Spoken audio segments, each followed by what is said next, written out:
Itlog na maalat business sa maliit na puhunan lamang.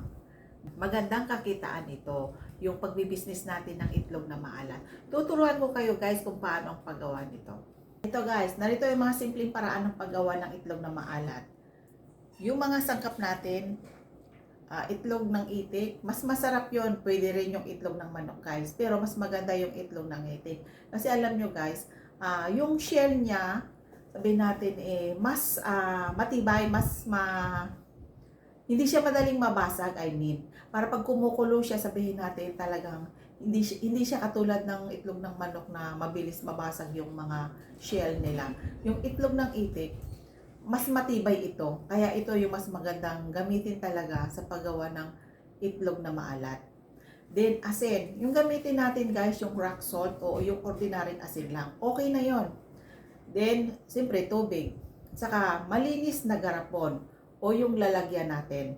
Wala naman tayong garapon guys. May nabibili tayo sa palengke. Yung alam nyo yung pinaglagayan ng mga mayonnaise. Yung gano'n na container ba yun na lagay ng mayonnaise. Pwede na yun guys. Mas maganda yun gamitin. Tulad natin gagawin guys, ganito. Hugasan natin yung itlog. Siguraduhin malinis, walang bitak yung itlog. Yun yung dapat guys ha. Pag may nakita kang parang crack, huwag mo na siyang isama. Then, gumawa ng tubig maalat. Pakuluan yung tubig na maalat. Lagyan ng asin. Ayan, kung nakikita nyo guys, ito yung ating measurement ng ating tubig at saka ng asin. Ito yung tamang sukat ng asin guys sa tubig para sa itlog na maalat. Basic ratio natin, salt brine o yung salt rock. Sa tubig, 1 litro o yung 1,000 ml. Then yung asin, 250 gramo o katumbas ng 1 tasa. Basta mas maganda guys yung ilagay nyo doon yung by measurement or yung pangkaraniwang tasa lang. Same lang naman ang gramo ng yon. By step kung paano natin gagawin. Kaysa pakuluan ng tubig muna para siguradong malinis. Yun ang gagawin natin. Idagdag yung asin sa mainit na tubig. Then haluin hanggang sa matunaw yung asin guys. Kailangan tunaw na tunaw guys yung asin ha. Then palamigin muna. Pagkalagay natin yung itlog sa garapon, saka natin ibubuhos yung malamig na tubig na maalat. Then, takpan natin. Sample naman sa ratio naman natin guys ha. Kung halimbawa 50 itlog yung itlog mo, kailangan 1.5 na litro ng tubig o 375 na gramo ng asin ang ilalagay. Para sa pag 100 pieces naman na itlog, 3 litro at saka 750 gramo ng asin. Yun yung ratio niya. Then guys, itabi yun sa malamig na tuyo na lugar. Maghintay tayo ng 14 to 21 days o araw para medyo maalat siya. Yun yung mild yung alat. Kung gusto mo namang mas maalat siya, 25 to 30 days yung hihintayin mo. Then after yun guys, kunin mo na yung itlog at lulutuin na natin yung itlog. Papakuluan nito natin ng 10 hanggang 12 minuto. Palamigin, then pwede na itong kainin. Yung kitaan naman, yung pag-uusapan natin. Siyempre, kung halimbawa, mayroon tayong puhunan, nag-start tayo sa 50 piraso to 100 pieces.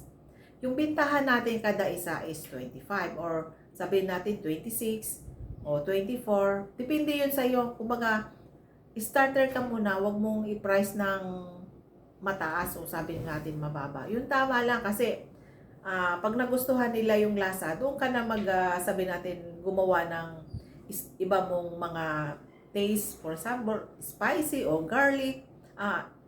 Sa next episode natin tuturo ko yun guys. For example, sa 50 pieces, yung itlog ng itik ng puhunan mo is 650. Then yung asin tubig, sabi natin 100 pesos. Marami na yun guys ha. Sa asin na tubig na yon. Kumbaga, pwede mong babaan pa yon. O sabi natin, mga 50 pesos lang yung asin. Tubig naman, libre naman guys. Ito guys, yung ating computation, estimated lang natin ito guys ha. Then, yung garapon, kung mayroon ka naman sa bahay na may takip na garapon, huwag ka na bumili para mas makatipid ka. O katulad sinabi ko na pwede na yung lagayan ng mayonnaise. Then, sabihin natin ang subtotal natin ay 850. Ito yung sa 50 piraso ha. Then, kung halimbawa, ibibenta naman natin kada piraso ng 20 pesos kada piraso, ito yung kikitain na guys. Ayan, imagine sabihin natin na 13 pesos lang mabibenta mo siya ng 22, magkano na yung kikitaan mo doon? 9 pesos ang kikitain mo doon kada isang itlog. Ngayon guys, ang technique natin dito, siyempre, mag-i-start pa lang tayo ng pagbibenta, sabihin natin na customer natin, siyempre unang-una, yung mga kapamilya natin at yung mga kapitbahay natin. Kumbaga, sila yung unang makakatikim sa business mo.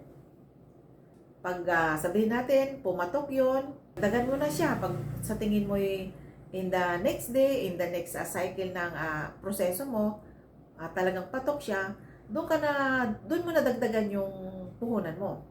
Then, ang gawin mo, kung dati isa-isa lang yung binibenta mo, i-bats-bats mo na siya ng 10-10 na nakalagay sa tray. Then, lagyan mo siya ng level. Lagyan mo siya ng pangalan mo para maganda yung presentation ng paninda mo. Yun guys, yung aking tips para sa pagninegosyo ng itlog na maalat. Pala si Miss Nia, nagbibigay ako ng mga tips, strategies sa ating mga small business owner, mga online business na gustong kumita kahit nasa bahay lang. Guys, kung nagustuhan naman ninyo ang aking video, i-share naman ninyo sa ating mga friend na gusto ng ganitong mga kakitaan. Thank you and God bless.